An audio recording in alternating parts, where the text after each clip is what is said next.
上海市有一家生产冰淇淋的食品厂。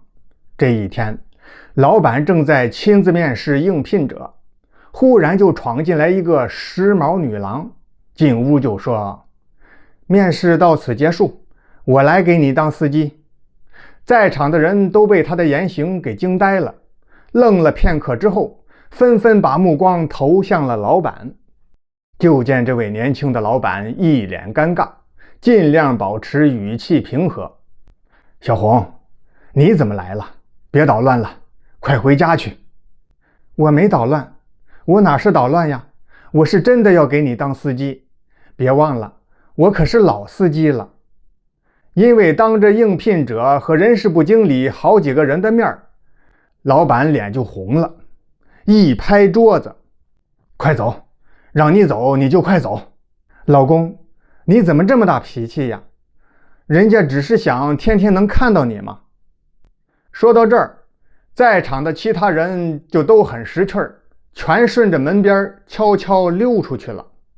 原来这位老板名叫刘顺庆，刚满30岁，他这是打算为自己招聘一位专职司机。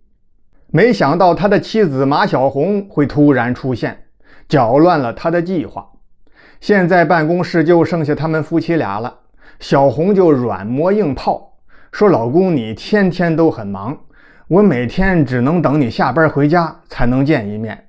早上天一亮你又出门了，我自己在家闲着也是闲着，待着也是待着，别的我不会，但是开车我行呀。老公，你就答应了吧。”最后没办法，刘顺庆便答应了妻子小红的要求，让他当了自己的专职司机。可他哪里能想到，这竟然是灾难的开始。当司机根本不是马小红的目的。前几天他回娘家，他妈妈就对他说：“我说傻丫头，对男人可不能撒手不管，尤其是现在顺庆他事业有成，不知道得有多少不要脸的女孩子会往他身上扑啊。”马小红就问说：“那我该怎么办呀？”“看着呀，你得到他身边，天天看着他呀。”于是马小红这才跑到公司，强行要给刘顺庆当司机。开始一段时间还真挺不错，夫妻俩白天在公司，晚上一同下班回家。每天刘顺庆都见了哪些人，说了些什么话，做了些什么事儿，马小红是清清楚楚。她心里暗自高兴，看来我妈这主意真不错，既能跟老公时时刻刻在一起，还可以监视他的一举一动，不给任何别的女人以可乘之机。可好景不长，第2个月，马小红就发现了问题。刘顺庆说是要研发新口味，带领着他的技术团队天天加班，有时候甚至钻到实验室里，一弄就是一个通宵。有一次别人都走了，只有刘顺庆和年轻的女工程师秦燕2个人，一直工作到凌晨。马小红装作给他们送茶水，进去打探虚实。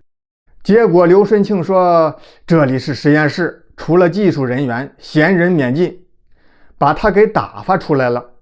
这让马小红是大为恼火。可人家都是正常工作，没有任何出格的行为，他也没法说什么。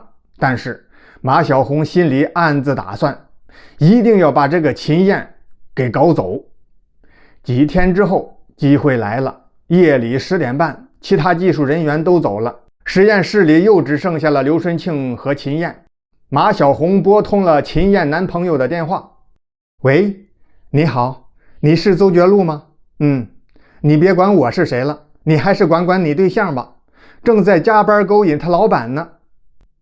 ”20分钟之后，公司闯进来一个魁梧的年轻人，浓眉毛，一双大眼睛瞪得溜圆，抬起脚哐当一声就把门给踹开了，跨步进入实验室。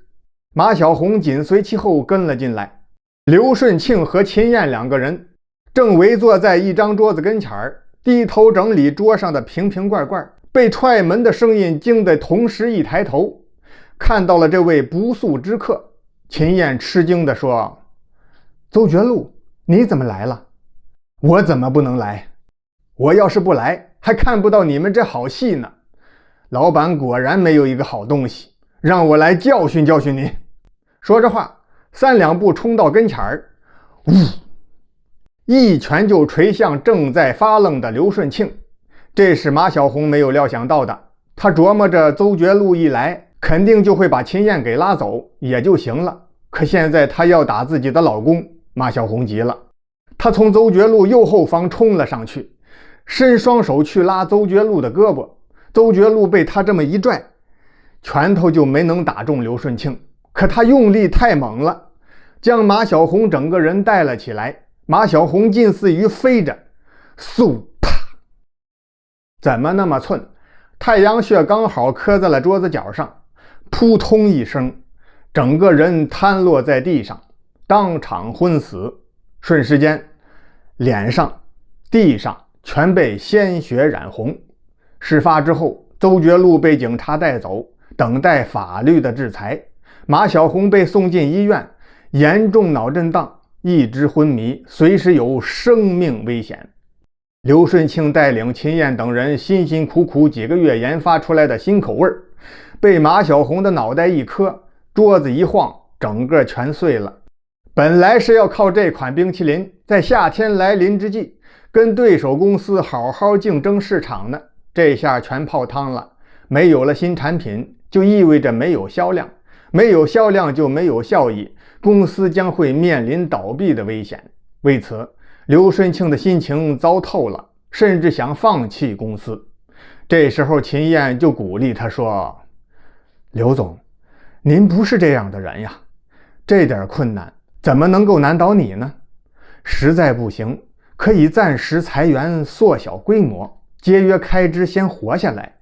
同时咱们抓紧研制一款更新的口味，可以在秋冬季节上市。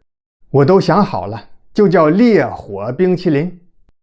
就这样，刘顺庆采纳了秦燕的建议，一切照办。结果在寒冷的冬天，烈火冰淇淋竟然大火。到了第2年，公司不但保住了，而且规模还更大了。但是这时候马小红已经变成植物人好几个月了，始终没有好转。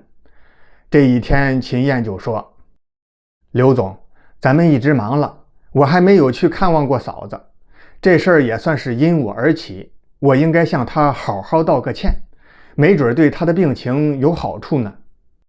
刘顺庆一听，觉得不无道理，于是就开车带着秦燕来到医院看望妻子马小红。结果到了病床前，秦燕开口一说话，意想不到的事情发生了。马小红竟然双拳紧握，努力要睁开眼睛，嘴唇还一个劲儿的哆嗦。